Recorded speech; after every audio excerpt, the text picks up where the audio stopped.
countdown has started. 2026 is less than 10 days away. We have some good, some bad, some disaster news. Just recently, the one who made Battlefield 6, Vince Zampella, 2 days ago, folks, at the time of this upload. My prayers goes to Vince Zampella's family. He was the one that made Battlefield 6 successful. I'm certain some of you would agree. And not just Battlefield 6, but also Call of Duty. Though I'm not certain what's gonna happen with Call of Duty, or even better yet, Battlefield. Hopefully they're doing well. Remember one thing, there are some gonna be good, and some things will never change, like video game journalists and the Indie Game Awards. Let's hear this. Trying to seem somewhat legitimate, even though we all know that they're not, especially the Indie Game Awards. It was so obvious. I said that even before any of this happened, that they're a bunch of activists, but apparently they couldn't wait to prove me to be right. They were looking for a reason, and they found it, right? That's basically it. Yeah. So, now that we know about Blueprints and the fact that they're all trying to use this as the poster child for the anti-AI crusade, now we can kind of look at the whole situation from the outside and check out the current attack that's going on right now against one and only Battlefield 6. But before we do that, I want you guys to understand the level of crusade that we're dealing with here. If you look at this article from Insider Gaming, it says with the Indie Game Awards, the criteria was that no game would use AI and developers had to verify it in order to order it to be considered. Guys, I want you to understand that that was not the case. Okay, Nope. I haven't seen any proof from the Wayback Machine, from anything. I've seen no proof that no generative AI was a mandate on any of the games. They're only saying this now after the fact.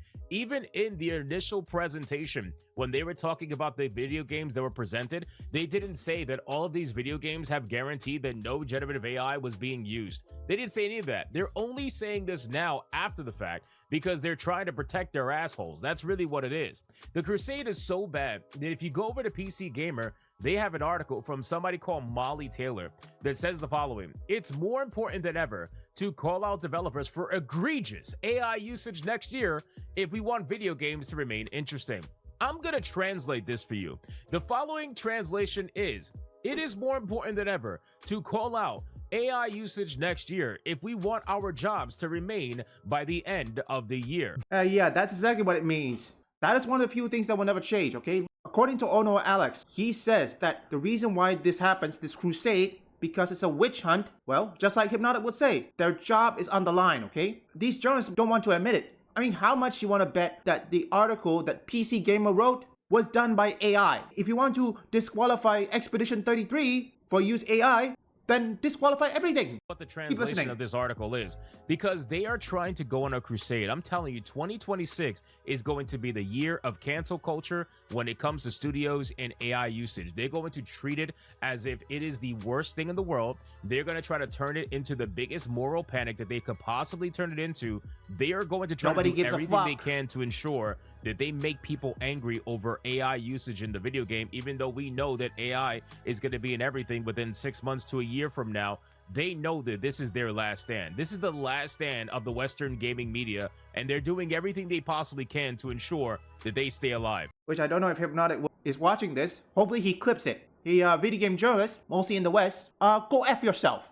How about instead, stop attacking these people who are using AI and start listening to people. Also, stop reviewing games poorly, like giving Dragon Age The Veilguard 9 or Black Myth Wukong a 5 before you had to bump it up to an 8. Start improving. But we all know, video game journalists will never improve because they can choose. Because in my opinion, folks, video game journalists have a few choices. Improve their standards by review the game properly, aka giving each game to specific gamer based on their genre, or let them be replaced by either AI or YouTubers. One more. Now, AI being used in video game development, that's going to be the new bend the knee moment. That's going to be the new thing where they're going to say, okay, you're either with us or against us. Did you use AI? Say you used AI. Say you didn't use AI. You know, they're going to have a gun to people's heads, and they're going to be basically demanding answers from all these studios. And the moment a studio is even remotely honest, that is it. Game over. You are being canceled. You know, it's interesting how gamers always ask for more transparency. I've been asking for transparency transparency for Yeah. years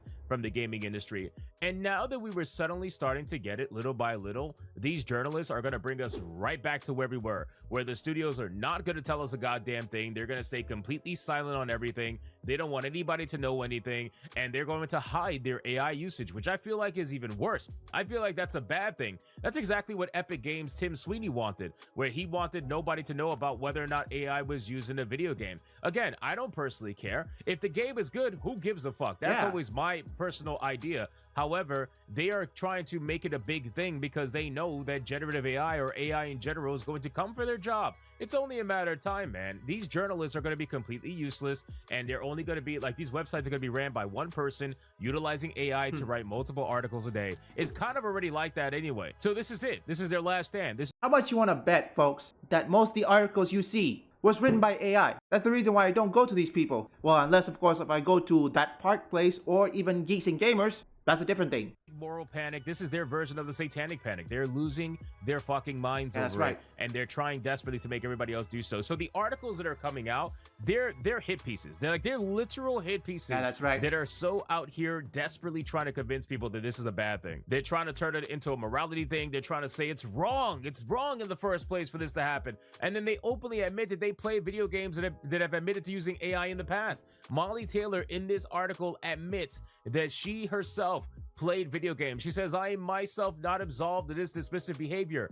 I'm part of the problem. I played several demos over the last couple of years that sport generative AI for its capsule Press image. X it out, folks, for Unnecessary that component to put your game up comment on the on Steam Molly. store, but one that ultimately isn't all that important to the likes of you and me. I bought and played several hours of Liar's Bar, a game that utilizes AI voices for its characters, something that at the time I had excused as a byproduct of a dirt cheap acid flip, one which just happened to be the right amount of stupid fun for a quick late night post-booze endeavor with your Discord pals, a game where posts asking for a developer to use real voice acting are met with comments such as SJW behavior and seethe. Good, because that's exactly what it is. You guys are absolutely seething over this. It's insane. And then here's the thing. Let's go to Battlefield 6 because this is where it gets really funny. Okay, folks, what do we take from that? Besides journalists, there's also some people, like for example, in the case of Netflix and Warner Bros. Bidding war, or in this case, Warner Bros. Discovery bidding war, it's still ongoing, okay? I'm not certain there will be any stopping. Now, for Battlefield 6, I don't know if Hypnotic knows about the death of, in this case, the passing of Vincent Pella's tragic accident. Vincent Pella passed away 2 days ago. What's gonna happen to Battlefield 6 and Call of Duty? But then again, we all know Call of Duty, okay? Call of Duty will never change. A creator called Rick said, I believe he already posted his video with a title called Face Swag is Everything Wrong with Call of Duty. Don't worry, I'll leave that video too in the description or the pinned comment, okay? Let's see, for Jimmy Kimmel, yeah, he will never change. What do you expect from him? What games are good enough for us to see in 2026 and beyond? At the time of this upload, I think what I wishlist is, yeah, Fate Trigger and High Guard, okay? Yes, High Guard, and most importantly, Code Violet. Let's be clear one thing. Developers have the right to even promote their games whatever platform they want. However, understand one thing. Console exclusivity isn't working, okay? Regardless what people say, a video game is made by a computer. Regardless what you want to say about piracy or anything, Steam has the highest reach. Firstly, Team Kill Media, stop blaming piracy, okay? Did you know what Gabe Newell said? Piracy is a service problem, not a price problem. Did you give customers the good service? That's the real question. This is why many people love Steam, okay? Not everyone can buy a console. Like I said, for me, I buy a console on one reason only, Stellar Blade, okay? Because the game was so good, I had to get it somehow. So what I do? I buy a PS5 and Stellar Blade.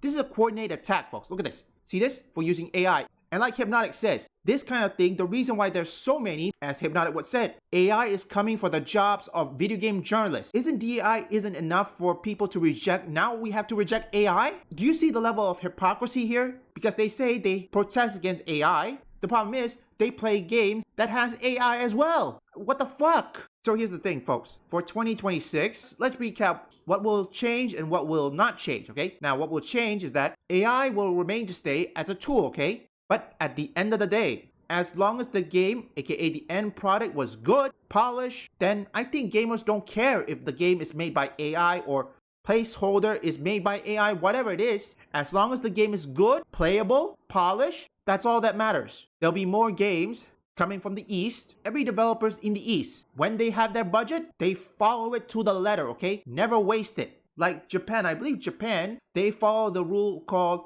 996. You want to know what it means? 9 a.m. to 9 p.m., 6 days. That's how it is. 996. And unlike in the West, okay, look, work-life balance is okay. That doesn't excuse you to be lazy. So what will not change? For example, Sweet Baby Inc. and video game journalists, like this one right here, look, they're going to continue to do this. And I have a feeling that this AI controversy is going to continue on into 2026. And like Hypnotic would say, it's going to be a year of cancel culture. So I would like to say, now I know some of you probably don't care what video game journalists said. I would say, don't listen to them. Yes, there will be transparency, that's what we need, okay? But understand one thing, if the game is good, that's all that matters, okay? Remember, gamers want good, fun, and playable game, okay? Nothing more. I recommend, before you purchase anything, watch Let's Plays, or in this case, walkthrough or anything to see if that piqued your interest, okay? Sometimes an IGN score of 6 out of 10 means a 9 out of 10 for gamers, okay? Oh yeah, games, World War II games. There are 2 World War II games that so far set in the China theater.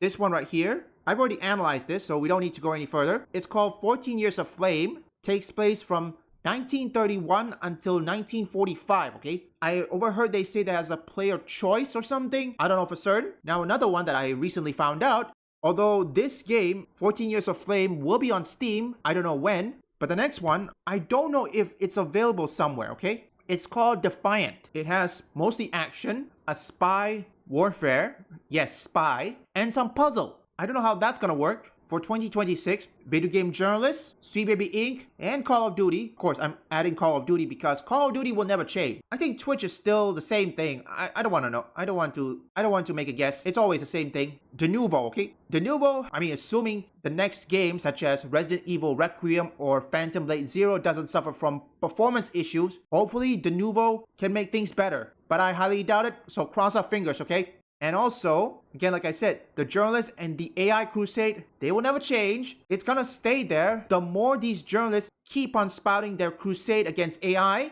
sooner or later, they're gonna be back to where they belong, McDonald's. If any of you have something that you want to change, or what you expect in 2026 and beyond, put it in the comments, okay? And I have to say, oh yeah, console fanboys, yeah, they'll never change. And if console fanboys never change, oh no, Alex, oh, he's never gonna change either. Oh no, Alex, 2026, it's gonna be a hell of a party. Every game, for some point, made by AI, okay? Think about that for a second. How exactly can an indie game to create open world games? Look, when I watched the trailer for 14 Years of Flame, okay?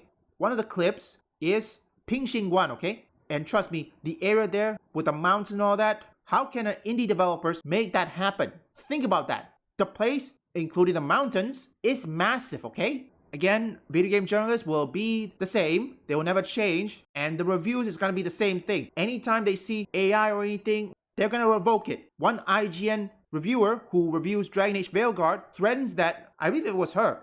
I don't know if it's a her or a he. It threatens to down points if a game features the Gulf of America. No, I'm not joking. It did happen. This is... It's a place to honor the dead. They're still waiting for the salvation Mother Sphere promised them. Damn. I want to send the memories left here to Mother Sphere. That's where they belong. I'll help. Me too. Thank you, both of you.